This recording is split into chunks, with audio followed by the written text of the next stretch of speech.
தமிழ் நண்பர்கள் அனைவருக்கும் வணக்கம். இன்றைக்கி பார்க்கக்கூடிய சர்வீஸ் பார்த்திங்கன்னா ஃபுல் வீடியோவில் விகார்டு 500Vயை நம்ம பார்க்க போகிறோம். இதில் என்ன ப்ராப்ளம்னு கேட்டிங்கன்னா உங்களுக்கு ஆன் ஆகும், ஆனால் அவுட்புட் வரவே வராது. இந்த ஓல்டு ஸ்டெபிளைசர் நிறைய பேர் சர்வீஸ் பண்ண மாட்டாங்க. அதுவும் இல்லாமல் கம்பெனிலே கொண்டு போய் கொடுத்தீங்கனாலும் இது சர்வீஸ் பண்ண முடியாது, இதுக்கு ஸ்பேர் இல்லைன்னு சொல்லிட்டு இது கொடுத்துட்றாங்க, ரிட்டர்ன் கொடுத்துட்றாங்க. நாம் இந்த வீடியோவில் ஃபுல்லாகவே இதை எப்படி ரெடி பண்ணுறதுன்னு சொல்லிட்டு நம்ம பார்க்கலாம்.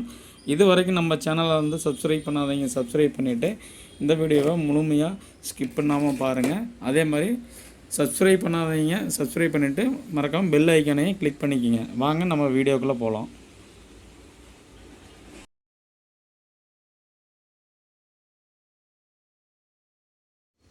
V-Guard 500VA old stabiliser. இதில் பார்த்திங்கன்னா பெரிய ரிலே போட்டிருப்பாங்க. இந்த மாதிரி ஸ்டெபிளைசர் ரிலே இப்போ ப்ரைஸ் ரேட் அதிகமாக இருக்கிறனால இது யாரும் சர்வீஸ் பண்ணுறதில்ல. நம்ம 5 பின் ரிலேவாக நம்ம இதில் ஆல்ட்ரு பண்ணிக்க முடியும். அதே மாதிரி இந்த போர்டு பார்த்திங்கன்னா நிறைய ரஸ்ட்டு ஃபார்ம் ஆகி இந்த மாதிரி ப்ராப்ளம் இதில் தான் வரும். இந்த மாதிரி போர்டு கம்பல்சரி வந்துருச்சுனாவே நீங்கள் இதில் போட்டிருக்கக்கூடிய கெப்பாசிட்டர் எல்லாமே கம்பல்சரி சேஞ்ச் பண்ணிடணும். அதே மாதிரி மறக்காமல் அந்த ப்ரீசெட்டும் சேஞ்ச் பண்ணிடணும். ஏன்னு கேட்டிங்கன்னா இதில் எல்லாமே குவாலிட்டியான கெப்பாசிட்டர் தான் போட்டிருக்காங்க. ஆனால் இந்த லீடு இந்த கெப்பாசிட்டரோட எண்டில் கட்டாக இருக்கும். அதை நம்ம மேலேருந்து பார்த்தா உங்களுக்கு கெப்பாசிட்டர் நல்லா இருக்கிற மாதிரி தான் தெரியும். ஆனால் உள்ளே லீடு கட்டாக இருக்கும்.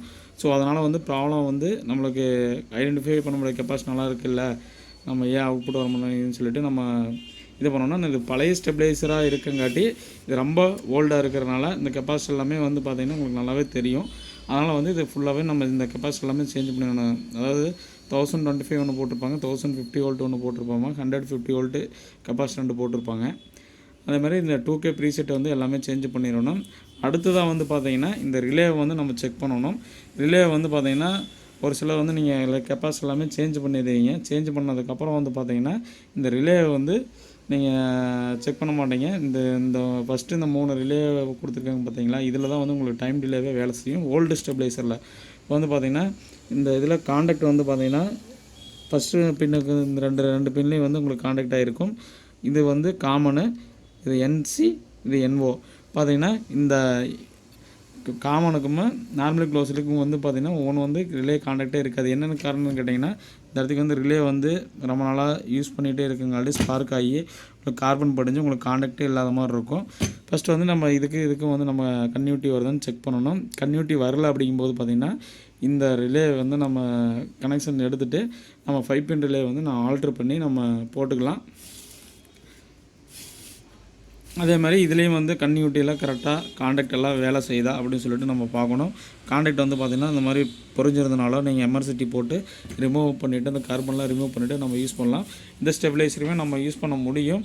நிறைய பேர் கம்பெனிலேயோ இல்லை வெளியே எங்கேயாவது இடத்துலையோ பார்த்திங்கன்னா பழைய ஸ்டெபிளைசர்லாம் பார்க்க முடியாது அப்படின்னு சொல்லிட்டு நிறைய பேர் சொல்லுவாங்க, ஸ்பேர் கிடைக்கிறதுலேன்னு சொல்லுவாங்க. நம்ம இந்த ரிலே தான் காஸ்ட் வைஸ் அதிகமாகிறதுனால இந்த ரிலே இப்போல்லாம் நம்ம 5 பின் ரிலே போட்டு லோ காஸ்ட்டில் நம்ம ரெடி பண்ணிக்க முடியும். கம்பல்சரி பார்த்திங்கன்னா இந்த மாதிரி போர்டு வந்துருச்சுனாவே நீங்கள் கெப்பாசிட்டி எல்லாமே சேஞ்ச் பண்ணிவிட்டு தான் நீங்கள் அடுத்ததாக நம்ம ரெடி பண்ணணும். நீங்கள் இதில் நம்ம ஃபஸ்ட்டு அந்த கெப்பாசிட்டியெல்லாம் சேஞ்ச் பண்ணிவிட்டு இது கன்டினியூட்டி கரெக்டாக வருதான்னு சொல்லிவிட்டு நம்ம செக் பண்ணலாம். இந்த போர்டில் இருந்த பழைய ப்ரீசெட்டு ரெஸ்ட்டு ஃபார்மான ப்ரீசெட்டு ப்ளஸ் கெப்பாசிட்டி எல்லாமே சேஞ்ச் பண்ணியாச்சு. இதில் 1010 வோல்ட்டு 1025 போட்டிருப்பாங்க. நம்ம ரெண்டுக்குமே 1025 போட்டிருக்கோம். அதே மாதிரி 1050 வோல்ட்டு போட்டிருக்கிறோம். ஸோ 150 வோல்ட்டு போட்டிருக்கோம். அதில் 140 வோல்ட்டு கெப்பாசிட்டர் போட்டு வந்துருப்பாங்க, பழைய கெப்பாசிட்டர். இப்போ எல்லாமே சேஞ்ச் பண்ணியாச்சு. அடுத்ததாக இதில் என்ன செக் பண்ணணும் அப்படின்னு பார்த்தீங்கன்னா இந்த ஃபஸ்ட்டு பின்னுக்கும் இதுக்கும் கண்டினியூட்டி இருக்கான்னு சொல்லி பார்க்கணும். ஏன்னா இது காமன், இது நார்மலி க்ளோஸ்டு. இதில் தான் உங்களுக்கு டைம் டிலே கொடுத்துருப்பாங்க. நீங்கள் நார்மலாக ஸ்டெபிளைசர் இருக்கும்போது இது ஒர்க்கிங் இருக்கா அப்படின்னு சொல்லிட்டு நம்ம எப்படி பார்க்கலான்னா, நார்மலாக இது ஆன் பண்ணதுக்கப்புறம் பார்த்திங்கன்னா இந்த ரிலேவை நீங்கள் இதில் அழுத்தினீங்கன்னா அவுட்புட் வந்துடும். ஒரு நம்ம லேட்டஸ்ட் மாடலில் டெஸ்டிங் பாயிண்ட் கொடுத்துருப்பாங்க, ஆனால் இதில் கொடுத்துருக்க மாட்டாங்க. நம்ம இப்படி அழுத்தும் போது உங்களுக்கு கரெக்டாக வந்துருச்சு அப்படின்னா டைம் டிலே கரெக்டாக வேலை செய்யணும்னு அர்த்தம். இப்படி நம்ம அழுத்தும் போது வரல அப்படிங்கும்போது பார்த்திங்கன்னா டைம் டிலே கரெக்டாக வேலை செய்யலைன்னு அர்த்தம். இப்போ இந்த 2 பின்னுக்கு கன்டினியூட்டி இருக்கான்னு சொல்லிட்டு நம்ம செக் பண்ணணும். ஏன்னா இது பழைய ஸ்டெபிளைசருங்கனால உங்களுக்கு ரிலேவோட காண்டாக்ட் உங்களுக்கு சரியில்லாத இருந்தாலும் உங்களுக்கு இது வராது. நம்ம ரிலேவோட காண்டாக்ட் இருக்கான்னு சொல்லி செக் பண்ணி பார்ப்போம். நம்ம இந்த ஃபஸ்ட்டு பின்னு தேர்டு பின்னு வந்து ரிலே கான்டாக்டிவிட்டி இருக்கான்னு சொல்லி பார்க்குறோம். இதுலேருந்து கன்டினியூட்டி வருது, உங்களுக்கு 10 ohmsக்குள்ளே வருது, கன்டினியூட்டி இருக்குது. இப்போ வந்து பார்த்திங்கன்னா இதில் இந்த கெப்பாசிட்டெல்லாம் சேஞ்ச் பண்ணதுக்கப்புறம் இந்த கன்டினியூட்டி செக் பண்ணதுக்கப்புறம் டைம் டிலே வந்து ஒர்க் ஆகுதுன்னு சொல்லிட்டு நம்ம செக் பண்ணி பார்க்கலாம். இப்போ வந்து நம்ம ரிலே வந்து அழுத்தினோம்னா உங்களுக்கு அவுட்புட் வந்து வரணும். ஸ்டெபிளைசரை வந்து இப்போ வந்து நம்ம ஆன் பண்ணியாச்சு.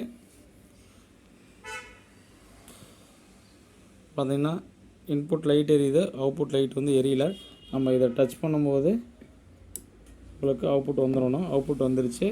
ஸோ வந்து இந்த ஸ்டெபிளைசர் வந்து கரெக்டான ஒர்க்கிங்கில் இருக்குது.